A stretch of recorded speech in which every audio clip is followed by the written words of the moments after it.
Sabe aquele tipo de filme que você adorava assistir quando era criança, mas que agora, estando um pouco mais maduro e com um pensamento crítico um pouco mais apurado, digamos assim, acaba percebendo que talvez aquela obra não fosse tudo aquilo que você lembrava, mas ainda assim não consegue deixar de se encantar com ela? Pensando nessa categoria de filmes não tão perfeitos, mas que eu amo, eu consigo lembrar rapidamente de uma porrada de opções, que poderiam ir desde as comédias de Sessão da Tarde do Adam Sandler, principalmente Gente Grande 1 e 2, que eu já até perdi a conta de quantas vezes eu assisti, até aquela primeira versão de Jumanji com Robin Williams, que eu adorava assistir quando era moleque, alguns filmes da franquia Indiana Jones, certas animações, como os filmes do Pateta, a grande maioria das sequências aleatórias e de qualidade duvidosa que a Disney fazia direto pro DVD, e por aí vai. Acho que com isso você já conseguiu entender onde eu quero chegar, né? Em muitos casos, é comum que a nossa experiência ao revisitar certas obras acabe sendo um pouco decepcionante, ou ao menos não provoque aquele mesmo brilho e que a mais que a nossa memória conseguia evocar. Fica um pouco naquele lance de expectativa, ou nesse caso, nostalgia versus realidade. Tendo isso em mente, mas considerando que a minha curiosidade era grande, essa semana eu decidi me aventurar reassistindo Looney Tunes de volta à ação, um dos precursores no que diz respeito a esse subgênero de live actions aí. Se é que eu posso chamar live actions de subgênero, né? Posso estar falando merda. O que é com vocês? Não dá pra continuar fazendo esse tipo de filme! Sendo completamente transparente, vocês não têm noção do quão sem reação eu fiquei quando eu percebi que esse filme não só era tão divertido quanto eu me lembrava, mas ainda melhor. Porque o longa tem um humor tão rico e carregado de metalinguagem e sátiras ainda atuais que como adulto às vezes você acaba tendo um prato bem mais cheio para apreciar do que quando era criança, onde a gente tá mais preocupado em ver qual vai ser a próxima palhaçada que o Pernalonga e o Patolino vão aprontar. Por isso hoje, não ironicamente, eu queria falar um pouco sobre a genialidade esquecida e por muitos subestimada que esse projeto incrível carrega. Então, antes de mais nada, bora relembrar essa premissa. Quando você vai ao cinema tem que aprender alguma coisa, né? Na história, nós acompanhamos Damian Jr., interpretado maravilhosamente bem pelo Brendan Fraser, um segurança que trabalha nos estúdios da Warner graças ao seu pai, que é um dos atores mais renomados da indústria. O seu sonho é se tornar um dublê em filmes de ação, mas depois de falhar desastrosamente em um teste, ele não se vê mais com muitas esperanças. Enquanto isso, do outro lado, uma reunião entre os executivos da Warner decide que o Patolino não é mais um personagem tão engraçado assim e ele deveria ser cortado do próximo filme do Pernalonga. Com isso, Damian acaba sendo encarregado de levar o Patolino embora, mas depois da dupla causar uma baita confusão e destruir grande parte do cenário de um filme, os dois são jogados no olho da rua. Até aí, essa poderia ser vista como uma ideia bem básica. Dois homens, ou nesse caso, um homem e um pato, depois de serem desacreditados por muitos, acabariam embarcando em uma jornada de autodescoberta e provações para que eles consigam uma volta por cima. Porém, aqui a gente não tá falando de qualquer filme, né? Isso é Looney Tunes, e se você conhece essa turma, você sabe que convencional não é muito a praia deles. Por isso, nos próximos minutos, todo um plot sobre o pai do Damian ser um agente secreto e ter sido sequestrado acaba sendo aberto, ao mesmo tempo que os irmãos Warner voltam atrás com a decisão de ter demitido o Patolino, e isso sem falar numa conspiração do mal de uma mega corporação que está sendo comandada pelo dono da Acme. Sim, aquela empresa de onde o Coyote tira todos os seus equipamentos para tentar pegar o Papaléguas. Assim, nós somos convidados a mergulhar em uma aventura repleta de absurdos e conveniências que triunfa por apostar em uma execução tão ousada e criativa que não se esforça para fazer sentido, mas sim para te entreter. E realmente, isso é algo que não dá para negar que o filme consegue fazer muito bem. Desde homenagens à história da Warner no cinema e na televisão, a uma coletânea de referências a grandes obras da cultura pop e pontuais reflexões sobre a corrupção e ganância da indústria do entretenimento, surpreendentemente a obra é capaz de convergir tantas ideias diferentes em uma mesma aventura que abraça toda a família. Aquilo que facilmente poderia ser tomado como mais um produto vazio que visava apenas explorar o nosso apreço por esses personagens, consegue calar todos com a sua inventividade, já que durante seus pouco mais de 90 minutos de duração, nós acompanhamos aqueles protagonistas, tanto humanos quanto animados, desafiarem as maiores convenções e clichês narrativos existentes em filmes do gênero. Ah, mas os personagens estão presos no meio do deserto e precisam chegar em Paris? Não tem problema, é só deixar o Pernalonga puxar a borda da tela e transportar eles até lá. Todo mundo tá caindo do céu em um carro voador rumo à morte?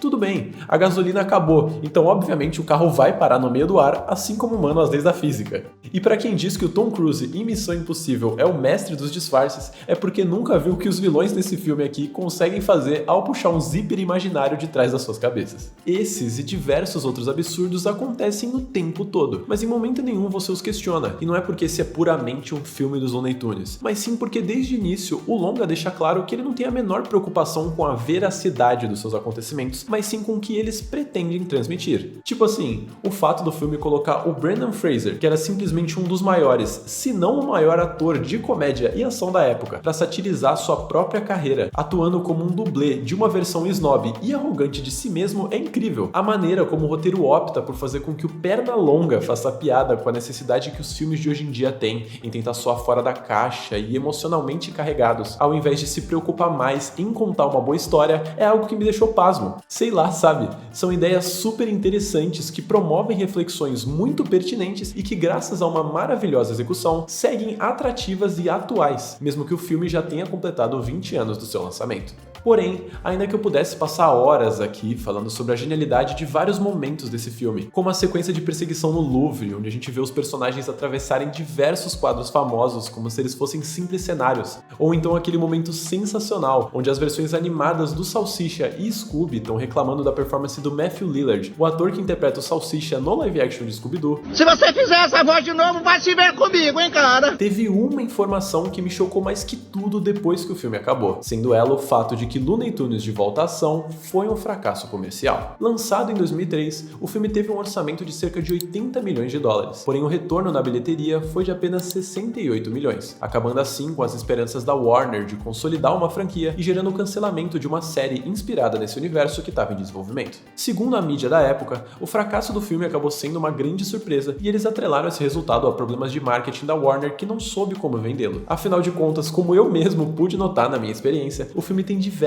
elementos que conseguem conversar com um público mais adulto, porém durante o seu lançamento, o apelo era todo voltado para um público mais jovem, e na cabeça das crianças da época, ir ao cinema ver os personagens que elas já viam todo dia em casa na TV não fazia muito sentido. Outro ponto bem importante é que o projeto passou por muitos problemas nos seus bastidores, sendo o principal deles aquele que mais aterroriza as adaptações cinematográficas e que todo mundo já tá cansado de ouvir: divergências criativas, que rolaram principalmente entre o diretor Joe Dante e os executivos da Warner. O que sinceramente é algo no mínimo cômico de se refletir, já que o filme faz várias piadas exatamente com a ganância dos estúdios. É aquela coisa, né? Você pode rir da minha cara, mas não na minha frente. E sejamos honestos aqui, por mais que eu goste do filme, não dá pra falar que esse pôster é a coisa mais atrativa do mundo. Ô coisinha feia. Um outro projeto muito similar que me veio à cabeça enquanto eu estava assistindo o filme foi o live action do Tico e Teco lançado pela Disney lá em 2022. Quando Tico e Teco Defensores da Lei chegou no streaming, boa parte da crítica e do público, inclusive eu mesmo, ficaram surpresos com a sua mescla desse live action e animação que satirizava o universo de diversas propriedades intelectuais da Disney. O senso comum aclamava a genialidade e ousadia da obra. A escolha de ressignificar o papel daqueles personagens e apresentá-los como atores pertencentes ao nosso mundo, que mesmo animados eram capazes de coexistir ao nosso lado, foi realmente algo incrível. Mais do que uma celebração de tantas histórias importantes para a consolidação de um estúdio, a narrativa conquistava ainda mais destaque pelo seu preciso uso da comédia e autoconsciência, através de um roteiro inteligente e criativo. O que poderia ser apenas mais uma simples animação infantil se superava, traçando paralelos e críticas ao mundo corporativo que controla tantas franquias que amamos e suas errôneas decisões ao longo do tempo. Isso sem falar na alegria que era poder encontrar tantas referências e homenagens a personagens queridos e universos adorados. Realmente, essa se provou como uma ideia brilhante, mas quem me dera alguém tivesse pensado nisso antes, não é mesmo?